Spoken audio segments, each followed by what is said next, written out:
Hello friends, आजच्या नवीन व्हिडिओमध्ये तुमचे मनापासून स्वागत करते। तर आज आपण बघा हा प्रिन्सेस कट ब्लाउज आहे। तर त्याची संपूर्ण कटिंग जी आहे ती आपण कापडावरती पाहणार आहोत आणि बाही आहे ती लॉंग आहे। त्यासाठी बघा मी इथं 1 मीटर अस्तरचं कापड घेतलेलं आहे आणि बंद बाजू आहे ती माझ्या साईडने ठेवलेली आहे। तर सर्वात पहिले बघा आपल्याला ब्लाउजची माप टाकायची अगोदर इथं कापडाला खालच्या साईडला एक सरळ अशी लाईन आखून घ्यायची आहे, जेणेकरून कापड जरी खालीवर असेल तर आपली माप चुकणार नाही याच्यासाठी। तर सर्वात पहिले बघा बंद बाजूकडून आपल्याला ब्लाउजची उंची टाकायची आहे। तर इथे बघा मी 14.5 इंच ब्लाउजची उंची टाकते। तर पाहू शकता तुम्ही इथं 14.5 इंच। त्याच्यानंतर बघा शोल्डरचं माप टाकायचं आहे 5.5 इंच। तर तुम्ही इथं 5 इंच सुद्धा घेऊ शकता। तर बघा इथं मी शोल्डर सुद्धा इथं मोजून घेतलं व्यवस्थित आहे की नाही ते। आता त्याच्यानंतर जिथं शोल्डर मोजला आपण तिथून खाली आपल्याला मुंड्याचं माप टाकायचं आहे 5.5 इंच। तर हा जो ब्लाउज आहे तो कस्टमरचा आहे आणि त्यांना एकदम व्यवस्थित फिटिंगमध्ये बसलेला आहे। तर त्यासाठी तुमच्यासोबत कटिंग मी शेअर केलेली आहे। तर त्याच्यानंतर बघा जिथं आपण मुंड्याचं माप टाकलेलं आहे तिथून आपल्याला इथं छातीचा चौथा भाग टाकायचा आहे 8.5 इंच। त्याच्यानंतर 1.5 इंच मार्जिन घ्यायचं आहे। तर 8.5 इंच आणि 1.5 इंच आपल्या इथे 10 इंच होता। तर छातीची घडी आपली 10 इंच आलेली आहे। तर आपण खालच्या साईडला सुद्धा 10 इंच मोजून घेऊया आणि जिथं बघा लाईन आपण आखलेली आहे एक्स्ट्राची तिथपर्यंत आपल्याला ही लाईन आखून घ्यायची आहे। आता मुंड्याचं माप टाकायचं आहे इथं 1.5 इंचावरती। तर आपल्याला इथं अंदाजे मुंड्याचं माप न घेता आपल्याला कोणत्या साईजसाठी किती मुंडा घ्यायचा, शोल्डर किती घ्यायचं, गळा रुंदी किती घ्यायची, तर त्याचा व्हिडिओ मी चॅनलवर अपलोड केलेला आहे। त्याची लिंक जी आहे ती मी डिस्क्रिप्शनमध्ये देऊन देईल, तिथे जाऊन तुम्ही पाहू शकता।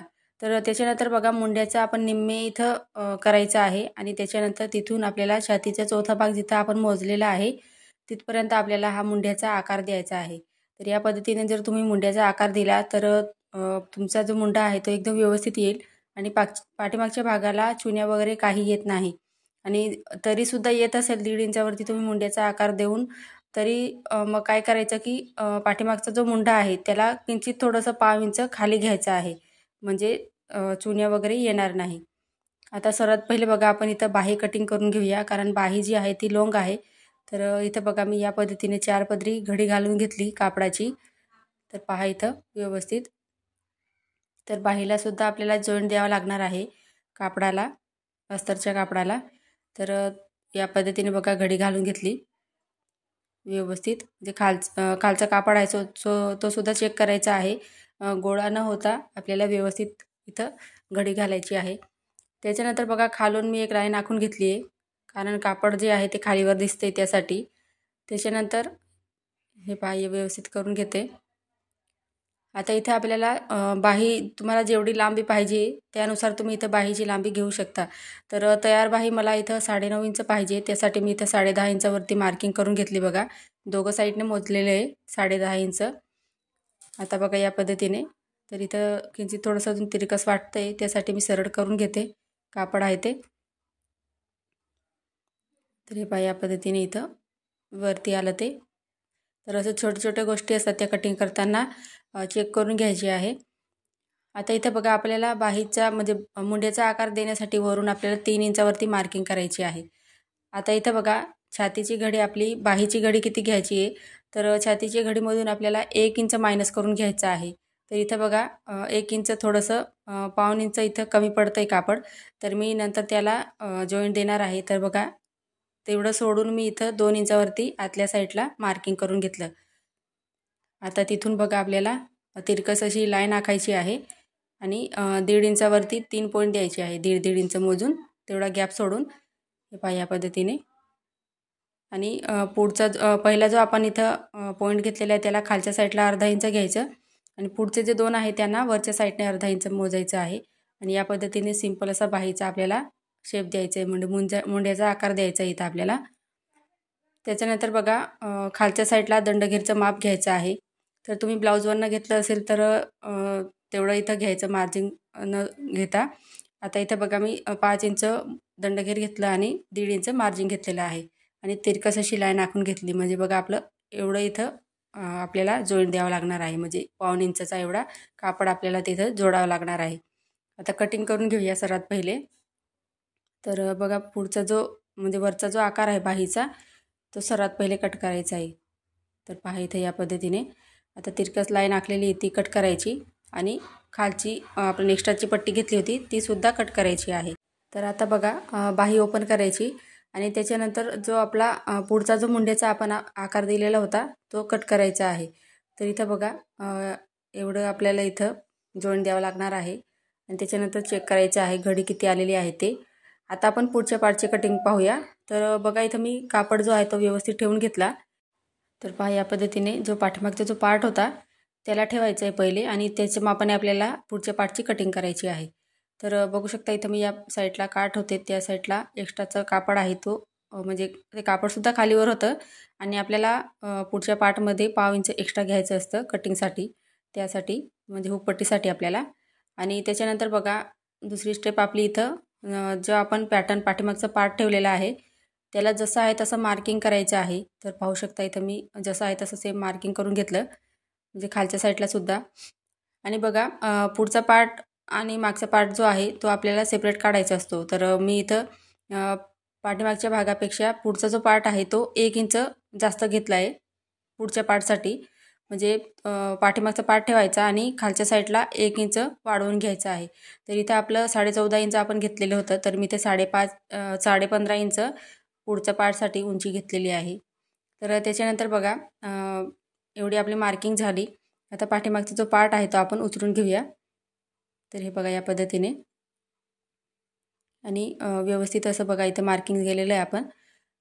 आता बघा आपली नंतरची स्टेप म्हणजे बघा जो मुंडा आहे तो आपल्याला इथं व्यवस्थित काढायचा आहे. तर मोजून घेऊया 5.5 इंच आणि इकडनं सुद्धा मोजून घेऊया आणि बॉक्स तयार करायचा जसं आपण मगाशी पाठीमागच्या भागासाठी केलं होतं सेम त्याच पद्धतीने आपल्याला इथं मुंड्याचं माप टाकायचं आहे.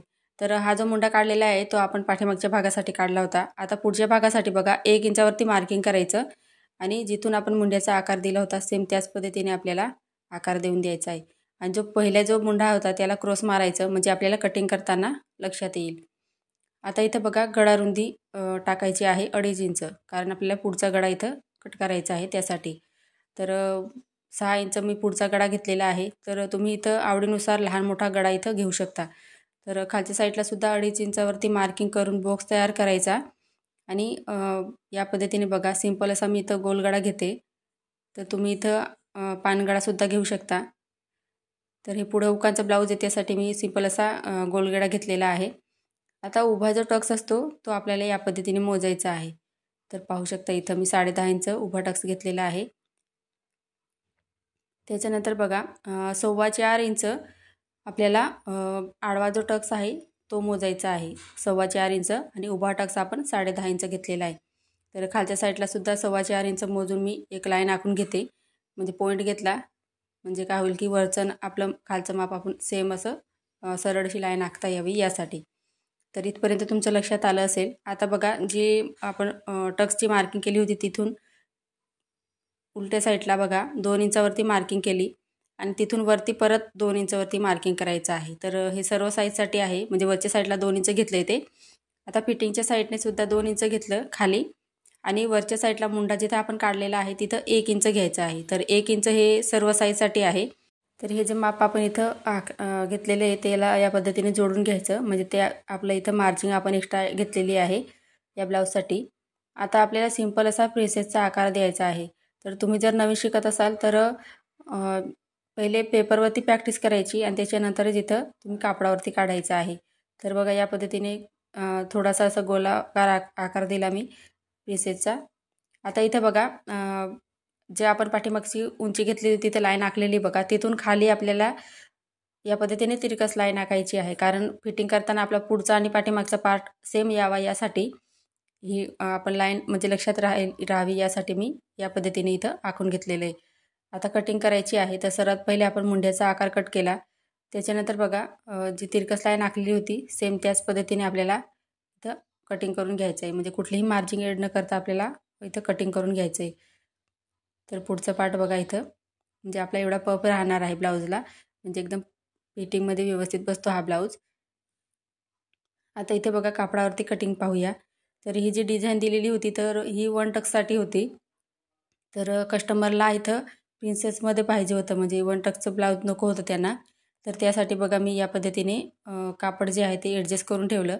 आणि कापड जे आहे ते बघा असे तुकड्यामध्ये 2 तुकडे होते दिलेले. त्याच्यात एका पार्टमध्ये पुढच्या पार्टसाठी डिझाईन होती आणि बाही होती. दुसऱ्या पार्टमध्ये पाठीमागच्या भागासाठी डिझाईन आणि बाही, म्हणजे असे लोंग बाही अशी दिलेली आहे. तर या पद्धतीने बघा व्यवस्थित ॲडजस्ट करायचं, कापड कुठे व्यवस्थित बसतं आहे आपल्याला तसं. तर हे पहा या पद्धतीने तर चेक करून घ्यायचं. त्याच्यानंतरच आपल्याला इथं व्यवस्थित इथं ठेवून घ्यायचं आहे बघा. तर पुढच्या भागाला ती डिझाईन आहे ती गळ्याला यावी यासाठी मी व्यवस्थित इथं ॲडजस्ट करून कापड जे आहे ते ठेवते. आणि इथं फिटिंगसाठी सुद्धा कापड उरेल आपला. आता इथं बघा मी व्यवस्थित ठेवून घेतलं. तर डिझाईनचं जर कापड असेल तर तुम्ही या पद्धतीने कटिंग करू शकता. तर पहा इथं आपल्याला अस्तरचं ब्लाऊज शिवताना अर्धा इंच एक्स्ट्रा सोडून कट करावं लागतं. पण कापड जर कमी राहिला, म्हणजे अशी डिझाईन जर राहिली तर आपल्याला ॲडजस्ट करावं लागतं ते. तर आता बघा इथं पाठीमागचा पार्टसुद्धा मी त्याच पद्धतीने कटिंग करून घेते. तर पाहू शकता इथं म्हणजे पाठीमागच्या भागाला डिझाईन होती, तर ती मागे हुकांच्या ब्लाऊजसाठी दिलेली होती त्यांनी. तर त्यांना पुढे हुक पाहिजे होते कस्टमरला. त्यासाठी मी या पद्धतीने बघा कटिंग करून घेतली आणि शोचे हुक त्यांना लावून दिलेले होते ब्लाऊजला. तर या पद्धतीने बघा डिझाईनचा जर ब्लाऊज असेल तर तुम्ही या पद्धतीने कटिंग करून कस्टमरला शिवून देऊ शकता. तर पहा इथं मी सर्व पार्ट कटिंग करून घेतले. आता बाही कटिंग करून घेऊया. तर बाही कटिंग करताना बघा डिझाईन जर असेल बाहीला तर एक बाही आहे तीच उलट्या बाजूने ठेवायची आणि त्याच्यावरती आपल्याला सरळ बाजू असेल डिझाईनची म्हणजे बाहीची ती ठेवायची आहे. त्याच्यानंतर आपल्याला बाहीची कटिंग करायची आहे. असं केल्याने काय होईल की बाही तुमची दोघं साईडची वेगळी होईल, एका साईडची होणार नाही. तर फ्रेंड्स तुम्हाला आजचा व्हिडिओ आवडला असेल तर लाईक करा, सबस्क्राईब करा, शेअर करा. पुढचा व्हिडिओ तुम्हाला कोणत्या टॉपिकवर पाहायचा आहे ते सुद्धा कळवा. धन्यवाद.